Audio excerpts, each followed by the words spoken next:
안녕하십니까? 잘 지내셨어요? 오늘 말씀 제목은 회개에 합당한 열매를 맺으라입니다. 요절 3장 8절을 같이 읽겠습니다. 3장 8절 시작. 그러므로 회개에 합당한 열매를 맺고 속으로 아브라함이 우리 조상이라 말하지 말라. 내가 너희에게 이르노니 하나님이 능히 이 돌들로도 아브라함의 자손이 되게 하시리라.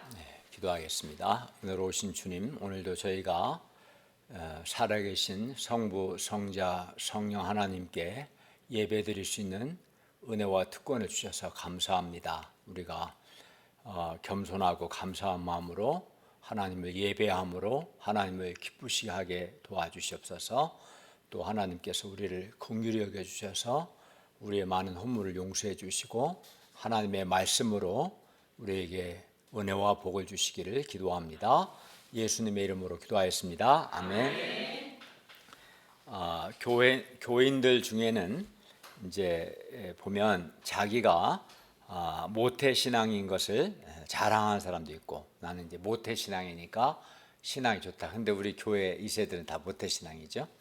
또 어떤 사람은 자신이 신앙생활을 오래 한 것, 몇십 년 한 것을 자랑하는 사람도 있고, 또 자기 집안에 목사님이나 장로님들이 아주 많다는 것을 자랑하는 사람도 있습니다. 또는 교회 안에서 장로와 집사와 같은 직분을 가진 것을 자랑하는 사람도 있고, 또 자기가 큰 교회, 대형 교회에 다니는 것을 자랑하는 사람도 있습니다.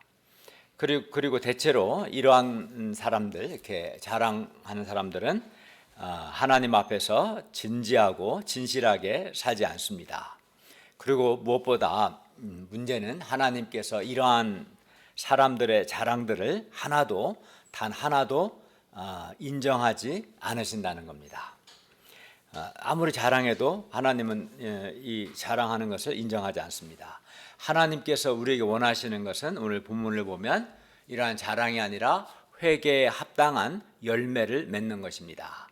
그러면 우리가 왜 회개에 합당한 열매를 맺어야 합니까? 또 우리가 회개에 합당한 열매를 맺을 때 우리에게 어떠한 은혜와 복을 주시는가? 오늘 말씀을 통해서 배울 수 있기를 기도합니다.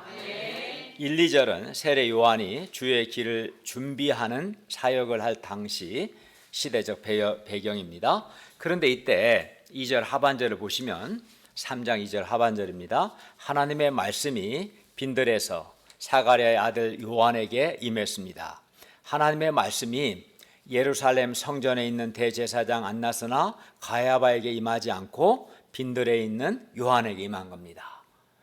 거대한 예루살렘 성전은 아주 당시에 최고의 웅장하고 화려한 건축물이었습니다. 근데 이러한 예루살렘 성전에 하나님의 말씀이 임한 것도 아니고 빈들에 아무것도 없는 광야에, 그것도 당시 종교적으로 최고의 권위를 갖고 있는 대제사장에게 하나님의 말씀이 임한 것이 아니라 빈들에 있는 요한에게 임한 겁니다. 왜 그럴까요? 왜냐하면 당시 대제사장들은 세속화된 반면 요한은 빈들에서 하나님의 말씀을 묵상하고 무엇보다 하나님을 가까이 하며 하나님 앞에서 거룩한 삶을 살고자 애썼기 때문입니다. 그리고 요한에게, 이 세례 요한에게 하나님의 말씀이 임했을 때 요한은 하나님께서 자기에게 맡기신 사명이 무엇인가를 깨닫고 담대하게 이제 백성들에게 죄 사함을 받게 하는 회개의 세례를 전파하기 시작합니다. 3절을 다 같이 읽겠습니다. 3절 시작. 요한이 요단강 부근 각처에 와서 죄 사함을 받게 하는 회개의 세례를 전파하니. 하나님은 요한에게 죄 사함을 받게 하는 회개의 세례를 전파하라는 사명을 주셨고, 요한은 담대하게 죄 사함을 받게 하는 회개의 세례를 전파했습니다. 즉 죄 사함을 받게 하는 회개의 세례를 전했다는 것은 이겁니다. 회개하는 자에게 내 뒤에 오시는 그리스도께서 주시는 죄 사함을 받으라, 이렇게 한 겁니다. 그리고 회개한 사람들에게는 회개했다는 표로 세례를 준 겁니다. 그러니까 요한이 한 것은 사람들에게 회개하고 그래서 죄사함을 받을 준비를 시킨 거예요. 하나님의 말씀이 임했을 때 요한은 자신이 해야 할 일이 무엇인지 알았습니다. 그것은 백성들을 회개시키는 것이었어요. 그러나 사실 당시에 많은 문제들이 있었습니다. 국가적으로 로마의 식민지였고 당시 유대는 또 경제적으로 어려운 사람들이 많았습니다. 또 정치적으로는 불의한 지도자들이 나라를 다스리고 있었고 종교적으로도 대제사장들이 세속화되고 정치적이 되고 부패했습니다. 이러한 문제들을 해결하는 게 물론 필요합니다. 그러나 이러한 문제들이 해결된다고 해서 각 사람의 마음에 주님께서 오셔서 죄 사함을 주시는 것은 아닙니다. 이런 문제들이 해결은 돼야겠지만 관계없이 주님이 주신 죄 사함의 은혜가 임하는 건 아닙니다. 예수님께서 세례 요한이 증거하는 분은 그리스도 예수 그리스도신데 예수 그리스도께서 주시는 죄 사함을 죄 용서를 받기 위해서는 먼저 회개합니다. 아무리 이런 문제들을 해결한다 해도 회개하지 않는 사람에게는 예수님이 주시는 죄 사함의 은혜가 임하지 않습니다. 그렇기 때문에 세례 요한은 백성들의 죄를 지적하고 백성들에게 회개하라고 한 것입니다. 세례 요한만 이렇게 회개하라고 한 건 아닙니다. 회개를 해야 죄 용서를 받는다. 이거는 사도 베드로도 마찬가지였습니다. 사도행전 2장에 보면 베드로도 11사도와 함께 이렇게 전파했어요. 이스라엘 온 집은 확실히 알지니 너희가 십자가에 못 박은 이 예수를 하나님이 주와 그리스도가 되게 하셨느니라. 너희가 회개하여 각각 예수 그리스도의 이름으로 세례를 받고 죄 사함을 받아라. 그리하면 성령의 선물을 받으리라. 진실하게 회개하는 사람에게 예수님께서 죄 사함의 은혜를 주시고 회개한 사람에게 죄 사함의 은혜를 주시고 회개한 사람에게 성령을 선물로 주시고 회개한 사람을 하나님께서 다스리십니다.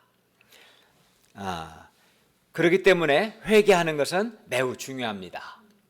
그런데 회개의 메시지를 전하는 것은 쉬운 일이 아닙니다. 왜 쉽지 않을까요? 제가 오전 11시 예배 때 물어봤어요. 회개하라고 메시지를 전하는 거, 말하는 게 왜 쉽지 않은가? 박하은 자매님은 그런 말하면 사람들이 반발하기 때문에 쉽지 않을 거다 했어요. 여러분은 어떻게 생각합니까? 회개하라는 메시지를 전하는 게 어렵죠. 왜 어렵죠, 김대한 목사님?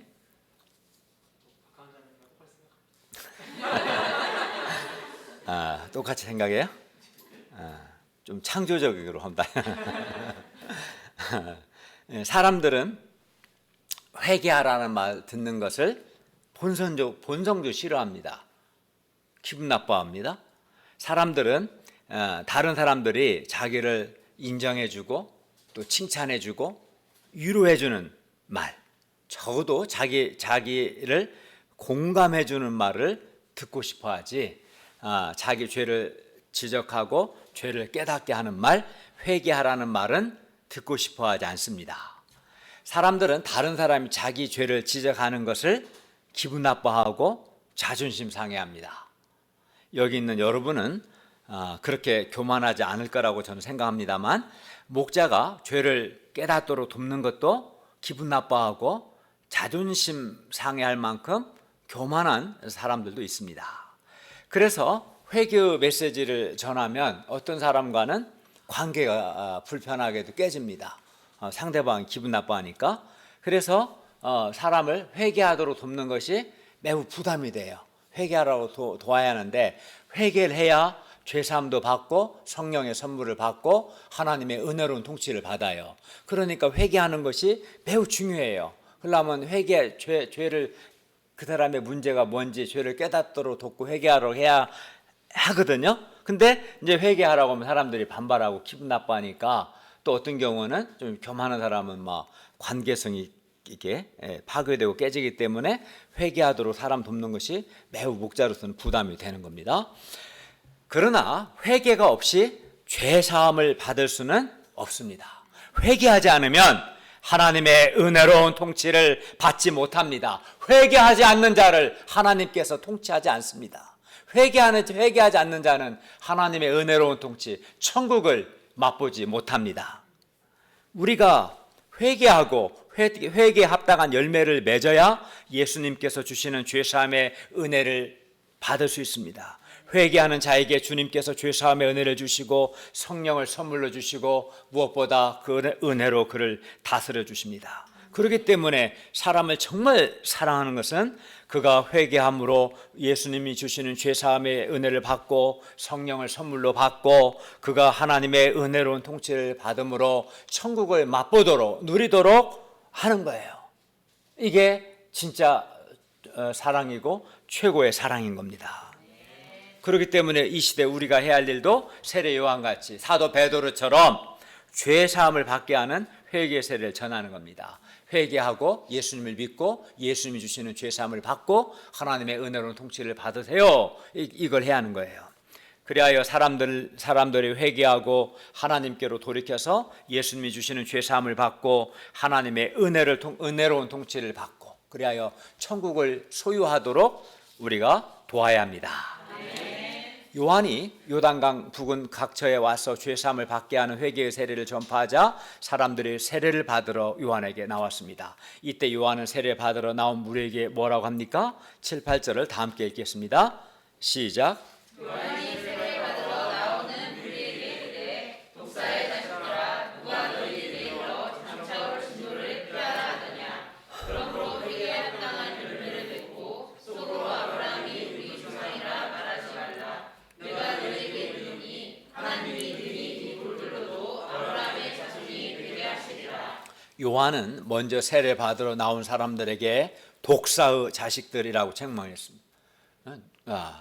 최은 목사한테 누가 이 독사의 자식이라 하면 기분 나쁘겠죠. 근데도 요한은 겁이 없는 건지 사람들에게 막 독사의 자식들이라고 책망했어요. 왜 독사의 자식으로 요한이 책망했습니까? 왜냐하면 세례 요한이 볼 때 그들 안에 악함의 독이 또는 죄의 독이 가득했기 때문에 그렇습니다. 그들은 세례 요한이 볼 때 그들은 악의 독을 죄의 독을 뿜어내고 있었습니다. 그리하여 그들에게 하나님의 진노가 임박해 있었습니다. 하나님께서는 이스라엘을 거룩한 백성 제사장 나라로 소망을 두고 키우셨습니다.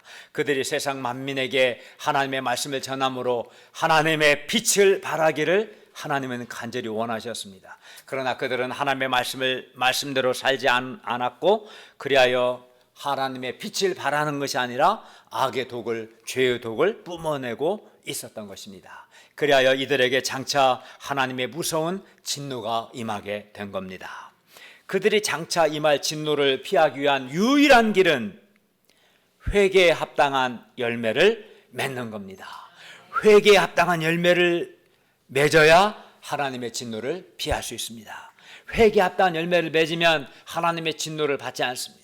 도리어 죄를 용서받고 하나님의 은혜로운 통치를 받습니다. 그렇기 때문에 회개에 합당한 열매를 맺어야 합니다. 그러면 회개에 합당한 열매를 맺는다는 것은 구체적으로 어떻게 하는 것을 의미합니까? 회개란 세 가지 점에서 생각해 봐야 합니다.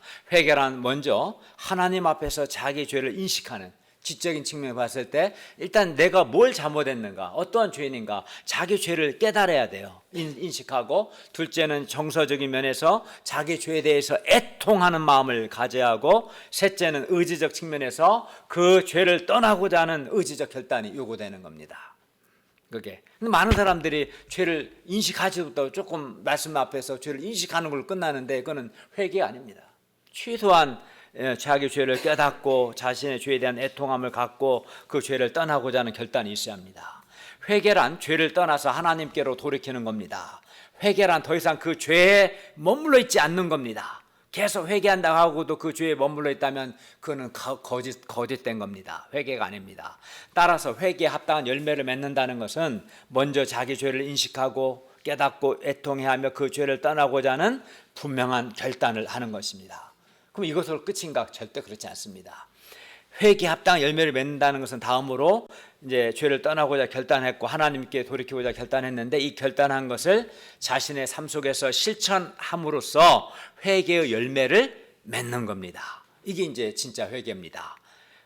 그러니까 회개에 합당한 열매를 맺기 위해서 죄를 떠나고자 결단하는 거예요, 사실은. 그런데 자기 죄를 인정하고 고백하고 결단하는 것만으로는 자연스럽게 회개에 합당한 열매가 맺어지지 않습니다. 어떤 분은 소감을 쓰고 소감을 발표하면서 늘 회개한다, 회개하겠다고 반복해서 말하지만 그의 실제 삶에 회개에 합당한 열매가 없는 것을 봅니다. 회개 증거가 없습니다. 그건 회개한 게 아닙니다. 회개하겠다고 말한 거지 회개를 한 건 아닙니다. 회개하겠다고 결단하는 것만으로는 부족합니다.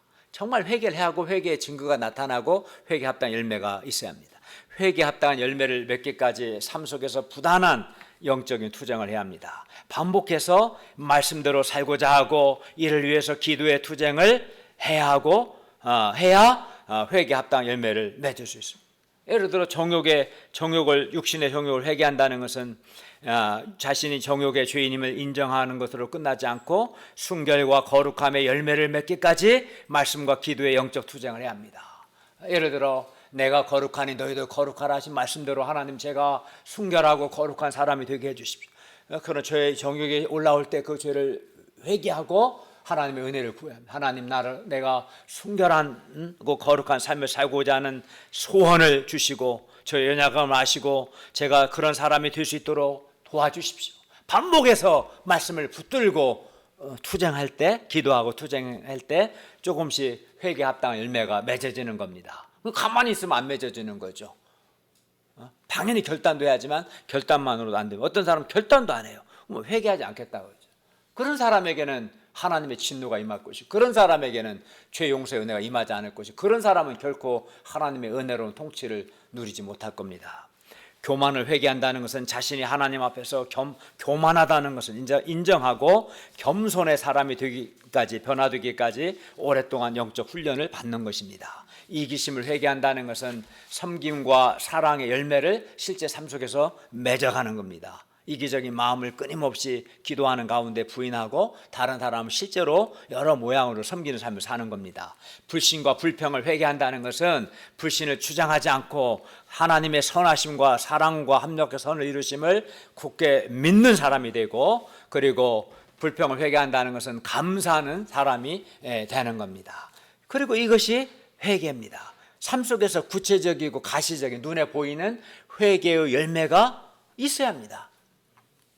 우리가 회개에 합당한 열매를 맺기 위해서는 어찌하든지 회개에 합당한 열매를 맺고자 하는 간절한 소원이 있어야 하고 반복해서 부단한 말씀과 기도의 영적인 투쟁을 해야 합니다. 그래야 하면 회개에 합당한 열매가 맺어집니다. 안 된다는 사람은 안 했기 때문에 그런 겁니다. 그건 거짓말하는 겁니다. 그건 하나님을 속이는 것이고 하나님을 악한 분으로 만드는 겁니다. 하나님이 할 수 없는 걸 우리한테 요구하십니까? 절대로 그렇지 않습니다. 제가 1997년에 마음에 불평하는 마음이 있었습니다. 비판적인 부정적인 생각이 있었습니다. 하나님 한 사건을 통해서 그게 잘못됐다는 걸 깨닫게 해주셨고 회개하라고 했습니다. 그래서 제가 우리 강순주가 태어난 해가 1998년인데 1년 동안 저는 하루에도 수십 번씩 범사에 감사라는 말씀을 붙들고 감사에 투쟁을 했습니다. 몸이 아파도 하나님 제가 몸이 아프지만 그래도 저는 원망하지 않겠습니다. 몸이 아파도 나는 하나님께 감사하겠습니다. 어려움이 있어도 하나님께 감사하겠습니다. 좋은 일 있으면 더욱더 감사하겠습니다. 좋은 일이 없어도 나는 감사하겠습니다. 하루에 수십 번씩 1년 360을 저는 기도했습니다. 1년 동안 기도하고 나니까 내 마음에 감사 열매가 맺어졌습니다. 1998년 이후 저는 여러분이 아다시피 감사의 사람이 된 겁니다. 처음부터 감사의 사람이었던 건 아닙니다. 회개에 합당한 열매를 맺기까지 하나님의 말씀을 붙들고 자신의 연약함을 인정하고 반복해서 기도할 때 하나님께서 그 사람 안에 회개에 합당한 열매를 반드시 맺게 해주실 겁니다. 그런데 우리가 회개에 합당한 열매를 맺고자 하는데 방해되는 요소도 있습니다. 그것이 뭡니까? 그것은 헛된 자부심과 근거 없는 확신입니다.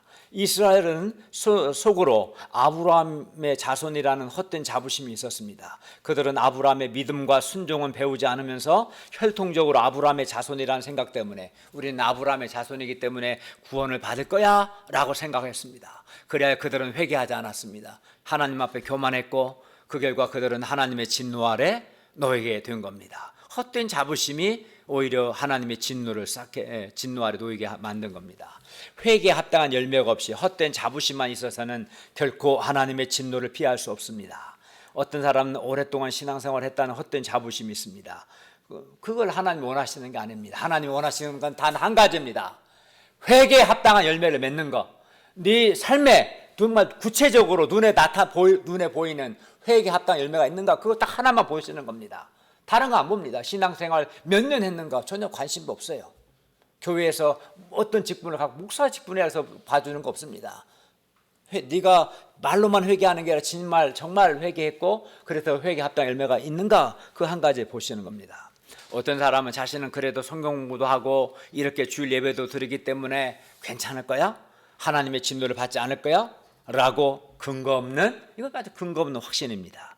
그런 확신을 갖습니다. 그리고 이런 헛된 자부심과 근거 없는 확신 때문에 하나님 앞에서 겸손하게 회개에 합당한 열매를 맺는 영적인 투쟁을 하지 않습니다. 예를 들어 목자가 하나님의 말씀에 근거해서 권면해도 회개하려고 하지도 않고 배우려고 하지도 않고 순종하려고 하지도 않습니다. 그래서 삶의 열매가 없는 겁니다. 그래서 그의 삶의 회개의 열매가 없는 거예요. 구체적이고 가시적인 회개 열매가 없는 겁니다. 따라서 중요한 것은 얼마나 오랫동안 교회 다녔느냐가 아닙니다. 중요한 것은 회개에 합당한 열매가 있느냐 하는 겁니다. 삶의 회개에 합당한 열매가 없으면 하나님의 진노를 피할 수 없습니다. 무늬만 신자면 하나님의 진노를 피할 수 없습니다. 그러므로 우리 역시 하나님의 임박한 진노를 피하기 위해서는 나는 신앙생활 10년 했다, 나는 모태신앙이다, 나는 대형교회 다닌다, 나는 유배부복자다, 나는 그래도 주일 예배만큼은 한 번도 안 빠지고 예배 드렸다, 나는 소감도 쓰고 여러 모임에도 참석한다라는 등등의 이런 속교만과 근거 없는 확신을 버리고 회개에 합당한 열매를 맺어야 합니다. 하나님께서 우리에게 원하시는 건 회개의 증거, 회개했다는 증거, 회개에 합당한 열매, 감사의 열매, 거룩함의 열매, 순결함의 열매, 진실함의 열매, 겸손의 열매, 공의 열매, 사랑의 열매, 회개에 합당한 열매를 원하시는 겁니다. 9절을 다 함께 읽겠습니다. 시작. 이미 우리가 나무 불에 놓였으니 좋은 열매 맺지 아니하는 나무마다 찍어 불에 던져지리라. 이 말씀은 우리가 좋은 열매를 맺지 않으면 안 되는 이유를 말해줍니다. 왜냐하면 좋은 열매를 맺지 않는 나무는 도끼에 찍혀서 불에 던져지기 때문입니다. 도끼에 찍혀 불에 던져지지 않으려면 어떻게 합니까? 좋은 열매를 맺어야 합니다. 물론 여기서 말하는 좋은 열매는 회개에 합당한 열매를 가리킵니다. 이미 도끼가 나무 뿌리에 놓였다는 것은 하나님의 심판이 임박했다는 것을 의미합니다. 우리는 심판을 먼 미래의 일로 생각하고 회개하는 것을 미룰 때가 있습니다. 그러나 심판은 임박했습니다. 그러므로 지금 바로 회개하고 회개에 합당한 열매를 맺어야 합니다. 하나님이 그 사람의 생명을 가져가면 그는 회개할 기회도 없는 겁니다. 내가 회개하고 싶다 해서 회개가 되는 게 아닙니다. 지금 회개해야 합니다. 요한은 회개에 합당한 열매 없는 사람들, 그 좋은 열매 맺지 않는 사람들, 열매 맺지 아니하는 나무마다 찍혀 불에 던진다는 하나님의 말씀을 전했습니다. 이제 요한의 이 메시지를 듣는 무리가 하나님의 말씀에 대해서 반응을 해야 할 차례입니다. 하나님의 말씀에 대해서 그들이 어떻게 반응하느냐 하는 것은 매우 중요합니다. 왜냐하면 그들이 어떻게 반응하느냐에 따라서 그들이 죄사함을 받고 성령의 선물을 받고 하나님의 은혜로운 통치를 받을 수도 있고요, 아니면 하나님의 진노와 심판을 받을 수도 있기 때문에 그렇습니다. 그들이 어떻게 반응하느냐에 따라서 달라집니다. 그러면 요한의 경고 메시지를 들은 그들은 어떻게 반응합니까? 10절을 보십시오. 무리가 물어 이르되 그러면 우리가 무엇을 하리까? 무엇을 하면 될까요? 우리가 어떻게 해야 하나님의 진노를 피할 수 있습니까? 우리가 어떻게 해야 회개에 합당한 열매를 맺을 수 있는 겁니까? 묻는 거예요. 그들은 요한의 경고의 메시지를 듣고 회개에 합당한 열매를 맺음으로써 하나님의 진노를 피하고자 했습니다. 그리고 이는 하나님의 말씀에 대한 매우 바른 반응입니다. 우리도 오늘 주일 말씀을 들었으면 이렇게 반응해야 합니까? 그러면 제가 어떻게 합니까, 목사님? 그러면 제가 어떻게 해야 합니까? 이렇게 물어야 합니다. 그리고 순종해야 합니다. 이때 세례 요한은 그들에게 아주 구체적인 방향을 줍니다. 11절을 보십시오. 한번 읽어볼까요? 시작.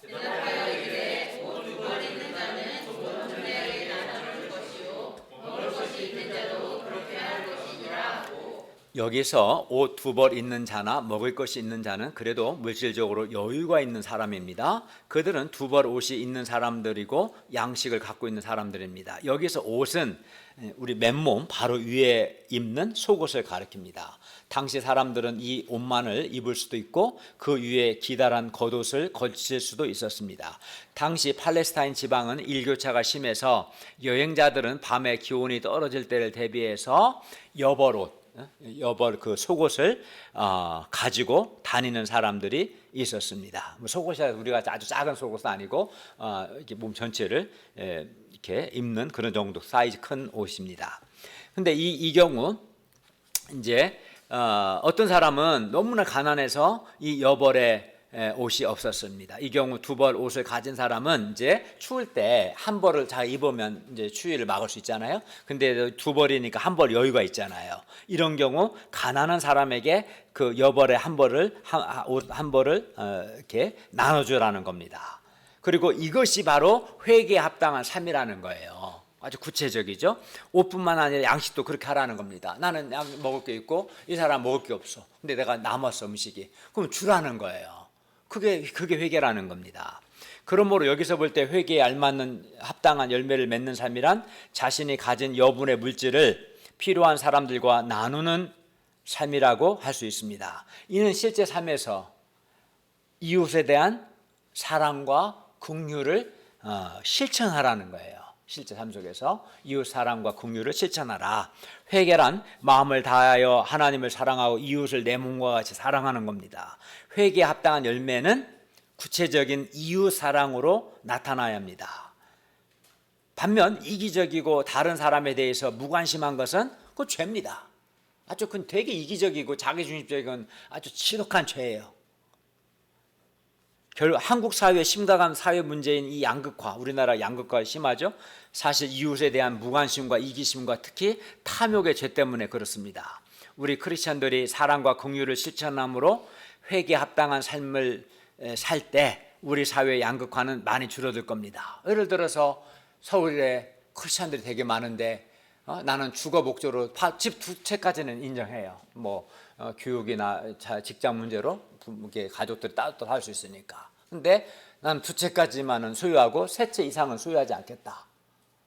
그러면 한국의 서울시에 특히 주택 문제는 상당 부분 해결될 겁니다. 한 사람이 충분한데도 수십 채를 갖고 있고 그래서 집값이 오르고 가난한 사람들은 주거비들을 고통하고 이거는 굉장히 탐욕적인 거예요. 이거는 이웃 사랑이 하나도 없는 겁니다. 이렇게 회개는 실제 삶 속에서 구체적으로 회개에 합당한 열매를 맺는 것이고 좋은 열매를 맺는 겁니다. 우리가 적극적으로 이웃 사랑과 긍휼을 실천함으로써 회개에 합당한 좋은 열매를 맺을 수 있기를 기도합니다. 11절의 사람들은 물질적으로 여유가 있는 사람들이었다면 12절, 14절은 세리들과 군인들입니다. 12, 13절을 보십시오. 세리들도 세례를 받고자 하여 와서 묻습니다. 선생이여 우리는 무엇을 합니까? 요한이 말합니다. 부과된 것 외에는 거두지 말라. 당시 세리들, 세금 걷는 이들은 부과된 것 외에도 더 많이 세금을 거두어서 착복하였습니다. 그리하여 백성들을 착취했습니다. 이런 세리들이 회개에 합당한 열매를 맺는다는 것은 부과된 것 외에는 거두지 않는 것, 부과된 것만 거두는 겁니다. 다음은 군인들입니다. 군인들도 어떻게 하는 것이 회개에 합당한 열매를 맺는 것인지 묻습니다. 14절을 보십시오. 우리는 무엇을 하리이까? 요한이 말합니다. 강탈하지 말며 거짓으로 고발하지 말고 받는 급료를 족한 줄로 알라. 즉 세리들이나 군인들이나 정직하고 공정하게 자기 직무를 행하라는 겁니다. 공의를 행하라는 거죠. 그러므로 세리들이나 군인들이 회개한다는 것은 자신의 삶 속에서도 자기 직업에서 공의의 열매를, 의로움의 열매를 맺는 겁니다. 이건 우리 특히 크리스찬 공직자들이 새겨들어야 할 말입니다. 뇌물을 받는 건 불의를 행하는 거죠. 삶이 변화되지 않는 회개의 고백은 진정한 회개가 아닙니다. 그건 위선적인 겁니다. 우리는 말씀 공부나 소감을 쓰면서 자기 죄를 인정하고 죄를 고백하고 회개하겠다는 결단을 합니다. 아마 지난주에도 했을 겁니다. 그러나 이것만으로는 부족합니다. 아주 많이 부족합니다. 실제 삶 속에서 회개에 합당한 열매를 맺어야 합니다. 실제 삶 속에서 사랑과 긍휼과 공의, 거룩함과 같은 좋은 열매들을 구체적으로 또 눈에 보일 만큼 가시적으로 맺어야 합니다. 그게 회개입니다. 삶이 달라지지 않았어요. 그 말은 회개에 합당한 열매를 맺지 않은 거예요. 그건 회개한 거 아닙니다. 주님이 우리에게 원하시는 것은 진실한 회개, 즉 회개에 합당한 열매를 맺는 겁니다. 다른 걸 보시는 게 아닙니다. 그걸 원하시는 거예요. 근데 이 말로만 회개한다 하고 말로도 안 하는 사람도 있고 결단도 없고, 그는 하나님이 보시기에 아주 악한 자고 교만한 자고 진노를 사는 자입니다. 사실은. 아니, 그렇게 회개도 안 하는 자에게 어떻게 하나님의 죄 용서의 은혜가 임하겠습니까? 그렇게 회개도 안 하는 자에게 어떻게 하나님의 은혜로운 통치가 임하겠습니까? 그렇게 회개도 안 하는 자에게 어떻게 천국의 은혜가 주어지겠습니까? 회개에 합당한 열매를 우리가 삶 속에서 맺을 수 있기를 기도합니다. 아멘. 백성들은 당시 그리스도를 간절히 바라고 기다리고 있었기 때문에 혹 요한이 그리스도가 아닌가라고 생각하게 되었습니다. 그러나 요한은 그리스도가 아닙니다. 요한은 자신은 그리스도의 신발끈을 풀기도 감당하지 못하겠다고 말합니다. 그러면서 요한은 회개에 합당한 열매를 맺는 사람과 여전히 회개하지 않으므로 회개에 합당한 열매를 맺지 않는 사람이 장차 어떻게 되는가 말씀합니다. 16, 17절을 보십시오. 요한은 자신을 바라보고 있는 백성들에게 분명하게 그리스도를 증거했습니다. 나는 물로 너희에게 세례를 베풀거니와 나보다 능력이 많으신 이가 오시나니. 누굽니까? 예수님이죠. 예수 그리스도이시죠. 나는 그의, 즉 나보다 능력 많으신 이 곧 예수 그리스도의 신발끈을 풀기도 감당하지 못하겠노라. 그는, 즉 예수 그리스도는, 나보다 능력 많으신 내 뒤에 오시는 예수 그리스도는 성령과 불로 너희에게 세례를 베푸실 것이고 손에 키를 들고 자기 타작마당을 정하게 하사 알곡은 모아 곳간에 들이고 쭉정이는 꺼지지 않는 불에 태우시리라.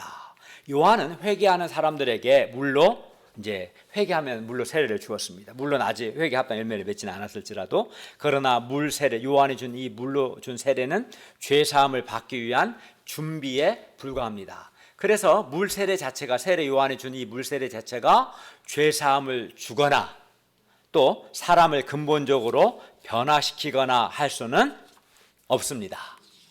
그러나 우리가 회개에 합당한 열매를 맺고 예수님을 믿을 때 예수님은 능력 많으셔서 우리에게 성령과 불로 세례를 주십니다. 예수님께서 우리 죄를 위해 십자가에서 죽으시고 사흘 만에 부활하셨고요, 승천하셔서 성부 하나님 보좌 우편에 앉으셔서 성부 하나님께 요청하여 성령을 파송하시는데, 예수님께서 보내신 성령 하나님께서 하나님의 말씀을 통해서 허물과 죄로 죽은 사람을 다시 살리시는 것, 물로 더러움을 씻어내는 것처럼 성령님께서 우리 마음에서 더러움을 씻어내어서 우리 마음을 정결케 하는 것, 바로 이것이 예수님이 베푸시는 성령과 불로 세례를 베푸신다는 것의 의미입니다. 그러니까 예수님 성령과 불로 세례를 베푼다는 것은 하나님 보좌 우편에 계신 예수님께서 성령을 보내셔서 그 성령께서 우리의 더러움을 씻어내시는 것, 우리의 마음을 변화시키시는 것을 가리킵니다. 그리고 이렇게 성령으로 세례를 받으면, 다른 말로 중생을 하게 되면 마음이 근본적인 변화를 받아서 완악하고 강팍했던 우리 마음이 부드러워지고 새로워집니다. 성령으로 세례를 받은 사람은 마음이 부드러워집니다. 하나님께 대해서. 그래서 하나님께 순종하고자 하는 마음이 생깁니다. 회개한 사람에게 베푼 물세례는 사람을 근본적으로 변화시키지 못하지만, 요한의 물세례는, 예수님이 베푸시는 이 성령 세례는 사람을 근본적으로 변화시키십니다. 그렇기 때문에 우리가 성령으로 세례를 받게 된 것은 큰 은혜입니다. 예수님은 회개에 합당한 열매를 맺고 예수님을 믿는 자에게는 이렇게 성령과 불로 세례를 베푸시지만, 회개에 합당한 열매를 맺지 않는 사람은 심판하십니다. 17절을 우리 자매들이 한번 읽어볼까요?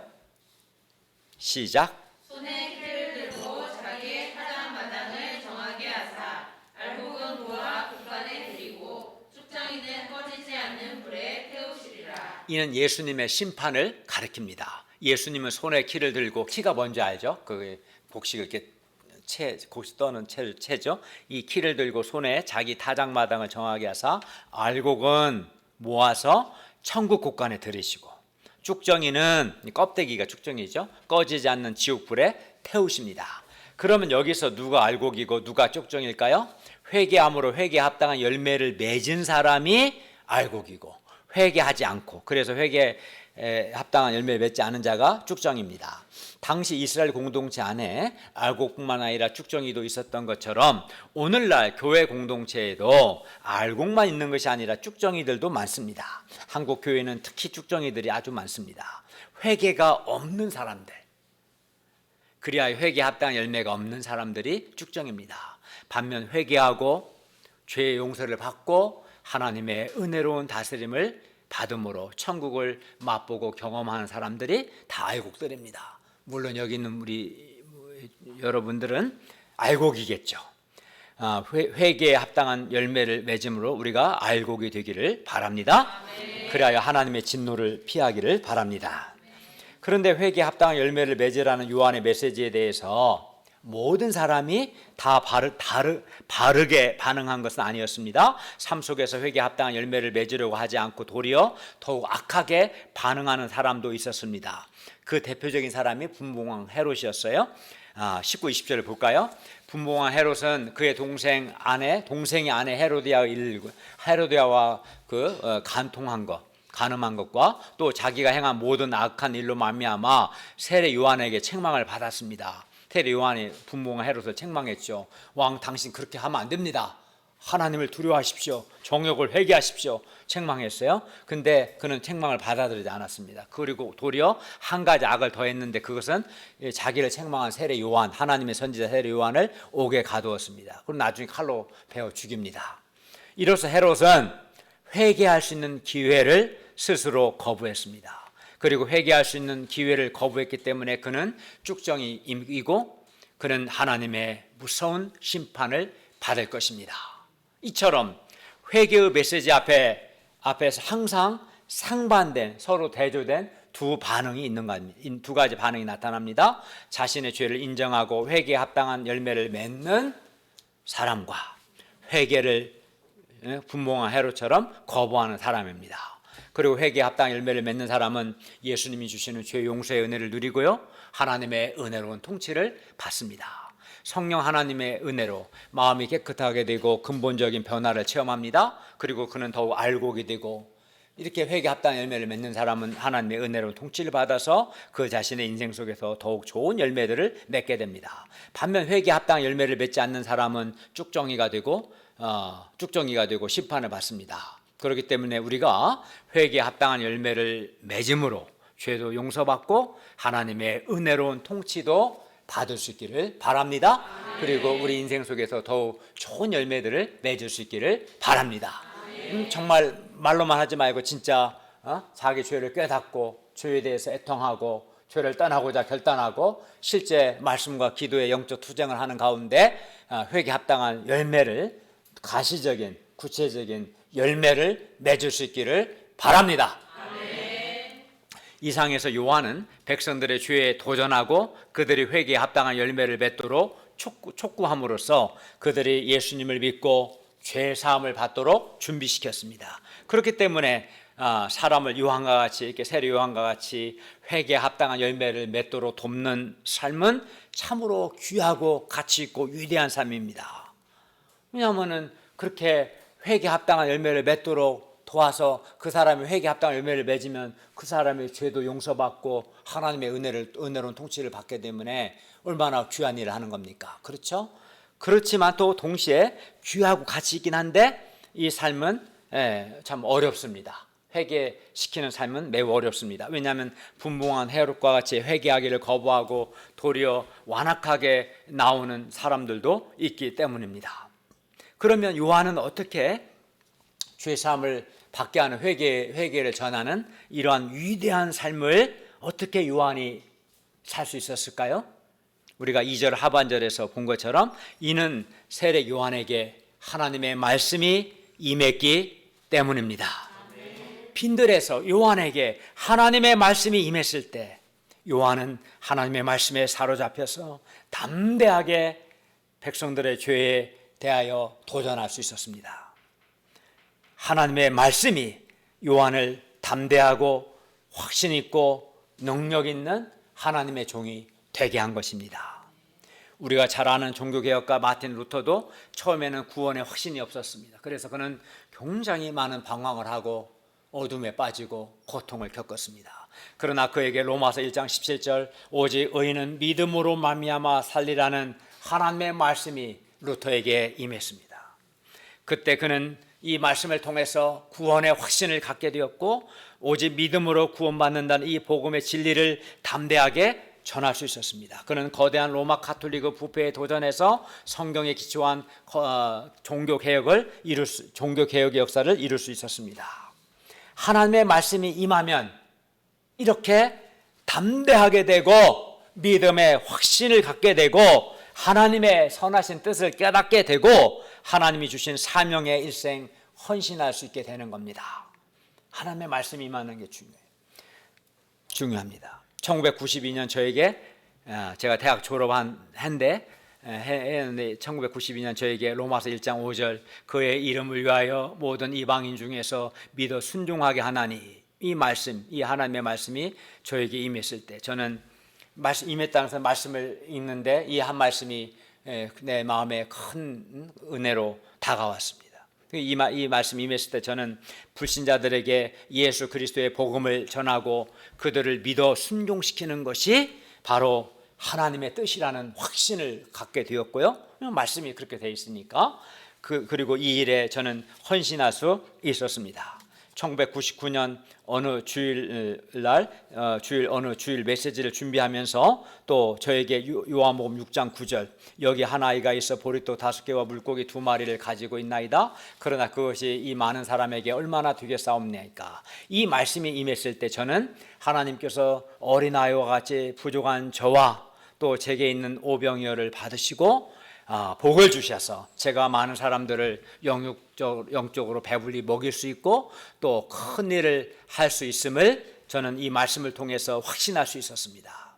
제가 아무리 어린아이와 같이 부족하고 내게 있는 게 부족하지만 예수님이 한 아이와 그의 오병이어를 축사하시고 복을 주셔서 많은 사람을 배불리신 것처럼 예수님이 나를 받으시고 축사하시고 복을 주시면 나를 통해서 많은 사람을 배불리 먹이고 큰 일을 할 수 있다. 이 확신을 갖게 되었어요. 그리고 실제로 저는 지난 20년 동안 이 말씀을 붙들었고 하나님의 도우심으로 정말 하나님의 교회에서 하나님의 말씀을 풍성하게 공급할 수 있었고 믿음으로 많은 놀라운 역사들을 이룰 수 있었습니다.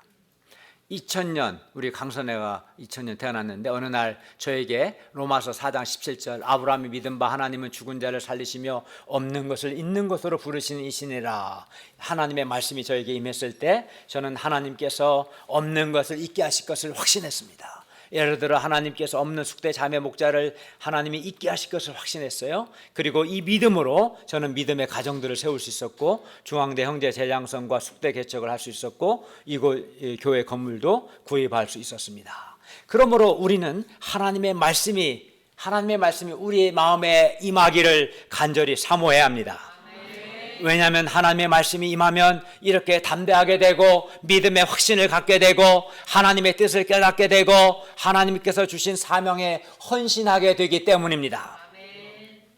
따라서 우리는 하나님의 말씀이 나에게 임하기를 내가 하나님께서 나에게 방향이 되는 말씀 주시기를 간절히 사모해야 합니다.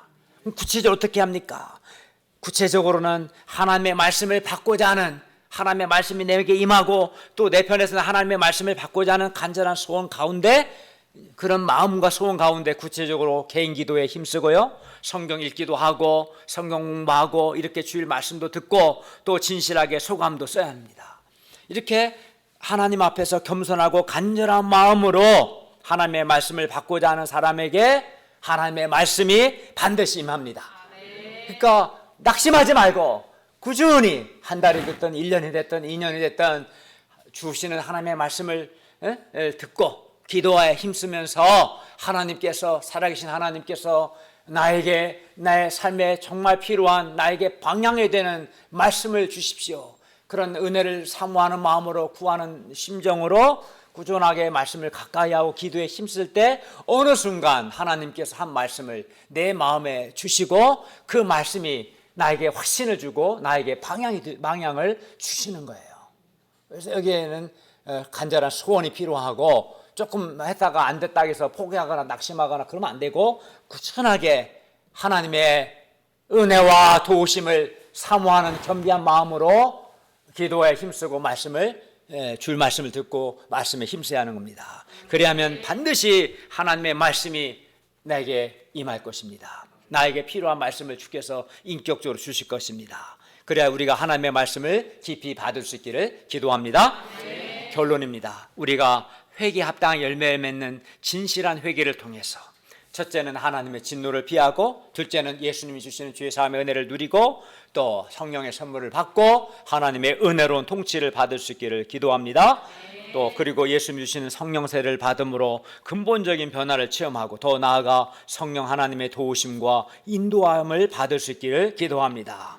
그리고 이러한 모든 은혜는 회개에 합당한 열매를 맺은 자들에게 임하는 겁니다. 회개하지 않는 자에게는 이러한 은혜 하나도 임하지 않습니다. 회개에 합당한 열매를 맺는 게 중요한 겁니다. 그리고 세례 요한과 같이 우리에게도 하나님의 말씀이 임해서 우리가 담대하게 되고 믿음의 확신을 갖게 되고 나에게 주신 하나님의 뜻을 깨닫게 되고 하나님께 주신 사명에 헌신할 수 있기를 기도합니다. 기도하겠습니다. 은혜로우신 주님, 저희도 입으로만 회개한다고 하지 않고 진실하게 회개에 합당한 열매를 맺음으로 하나님의 진노를 피하고 예수님이 주시는 죄 사함의 은혜를 누리고 성령의 선물을 받고 하나님의 은혜로운 통치를 누리게 도와주시옵소서. 또 세례 요한과 같이 하나님의 말씀이 하나님이 우리를 긍휼히 여기셔서 하나님의 말씀이 우리에게도 임하셔서 우리가 믿음의 확신을 갖고 또 나에게 주신 주님의 뜻을 깨닫고 또 하나님께서 맡기신 일에 헌신할 수 있도록 도와주시옵기를 간절히 기도합니다. 하나님의 은혜를 사모하는 간절한 마음으로 기도에 힘쓰고 말씀을 붙드는 삶에 힘쓰게 하여 주시옵소서. 예수님의 이름으로 기도하였습니다. 아멘.